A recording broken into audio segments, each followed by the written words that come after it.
तो आज हम स्पेंसर जॉनसन की जो मशहूर कहानी है हु मूव्ड माई चीज, उसके कुछ विचारों पर थोड़ी गहराई से बात करेंगे। जी हाँ। ये कहानी असल में जीवन और काम में जो बदलाव आते हैं ना, उनके बारे में है। बिल्कुल। बहुत ही सरल लेकिन गहरी कहानी है। अक्सर ऐसा होता है हमारी जिंदगी में, कुछ चीजें हमें बिल्कुल पक्की लगती हैं, जैसे कोई अच्छी नौकरी हो गई, रिश्ते, सेहत या पैसा। कहानी में इसी को चीज कहा गया है, मतलब चीज। हाँ, वो चीज जो हम सबको चाहिए। पर मुश्किल तब होती है जब ये चीज अचानक अपनी जगह से हट जाता है। बिल्कुल। मतलब हालात बदल जाते हैं। हाँ। तब हम क्या करते हैं? शायद यही सवाल है जिस पर आज बात होगी। बिल्कुल। और ये कहानी बहुत ही दिलचस्प तरीके से सिखाती है कि बदलाव का सामना कैसे करना चाहिए। ये सिर्फ कहानी नहीं, एक तरह से जिंदगी देखने का नजरिया है। अच्छा। हाँ। तो इसमें वो 4 किरदार थे, है ना? जी। 2 चूहे, स्निफ और स्कारी। हाँ। और 2 छोटे इंसान, हैम और हॉ। बिल्कुल। और ये सब एक भूल भुलैया, मतलब एक मेज में रहते हैं और रोज अपनी पसंद का चीज खाने एक एक खास जगह जाते हैं। जी हाँ।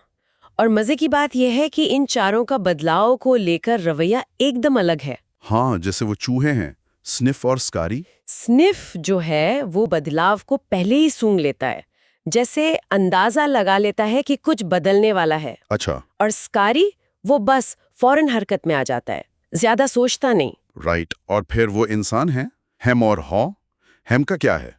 हैम तो बदलाव से इनकार ही कर देता है, डरता है और बस शिकायत करता है। हाँ, वो क्लासिक लाइन, मेरा चीज किसने हटाया। वही वो वहीं अटका रहता है। और फिर है हॉ। हॉ का किरदार मुझे हमेशा बड़ा रिलेटेबल लगता है। हाँ, क्योंकि शायद हम में से ज्यादातर लोग हॉ की तरह ही होते हैं।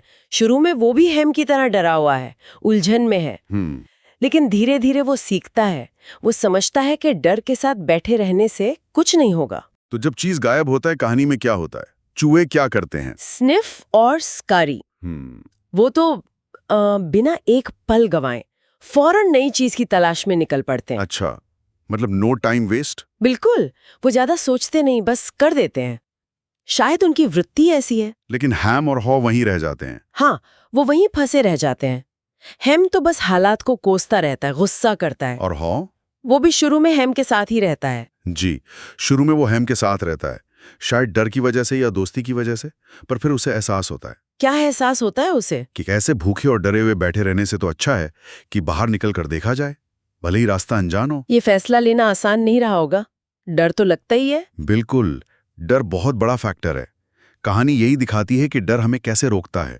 हॉ को भी डर लगता है, पर वो ये समझ जाता है कि डर के आगे ही जीत है, हाँ। और फिर वो अकेले ही निकल पड़ता है। और वो दीवारों पर लिखता भी जाता है ना? हाँ, वो बहुत दिलचस्प हिस्सा है। जैसे वो लिखता है, अगर तुम बदलोगे नहीं तो तुम खत्म हो जाओगे। ये सुनने में थोड़ा सख्त लगता है। सख्त है, पर शायद सच भी है। कई बार वो ये सब लिखकर शायद खुद को हिम्मत दे रहा होता है। या वो लाइन, जब तुम डर को पार कर लेते हो तब तुम आजाद महसूस करते हो। बिल्कुल, वो उसके खुद के डर पर काबू पाने की यात्रा का हिस्सा है। तो ये कहानी असल में हमें सिखा क्या रही है? मतलब मुख्य सबक क्या हैं? देखिए, पहला सबक तो यही है कि बदलाव होगा, चीजें हमेशा एक जैसी नहीं रहेंगी, इसे पहचानना जरूरी है। दूसरा, तेजी से कदम उठाएं। पुरानी स्थिति या पुरानी चीज को जितनी जल्दी छोड़ेंगे उतनी जल्दी नए अवसर मिलेंगे, जैसे चूहों ने किया। हाँ।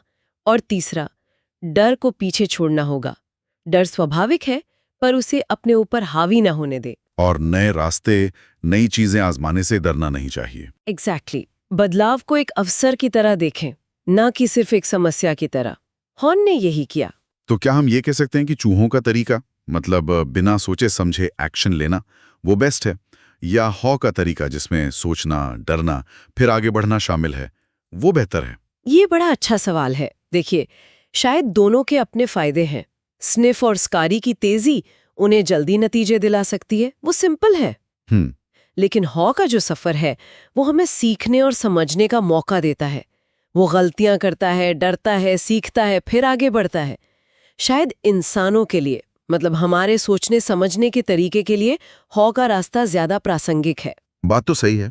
और हैम, उसका क्या उसके रवैये में कुछ भी सही नहीं? बदलाव से डरना तो स्वाभाविक है। हेम की स्थिति को समझना भी जरूरी है।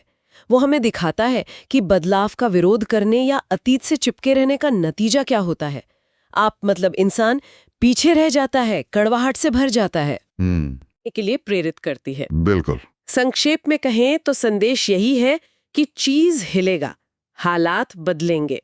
कामयाब वही होते हैं जो लचीले बनते हैं, सीखते हैं और बदलते वक्त के साथ खुद को ढाल लेते हैं। जो अतीत में अटके रहते हैं वो हेम की तरह वहीं रह जाते हैं। ये वाकई सोचने वाली बात है। जब अपनी जिंदगी की भूल भुलैया में किसी का चीज हटता है या बदलता है, तो वो इंसान खुद को इन चारों में से कहाँ पाता है? क्या वो स्निफ बनता है जो पहले सूंघ लेता है, या स्कारी जो फौरन दौड़ पड़ता है, या हेम जो इनकार और शिकायत में फंसा रहता है, या फिर हॉ जो डरता है, सीखता है और आखिरकार नया रास्ता बना ही लेता है? जी, इस पर सोचना वाकई दिलचस्प होगा।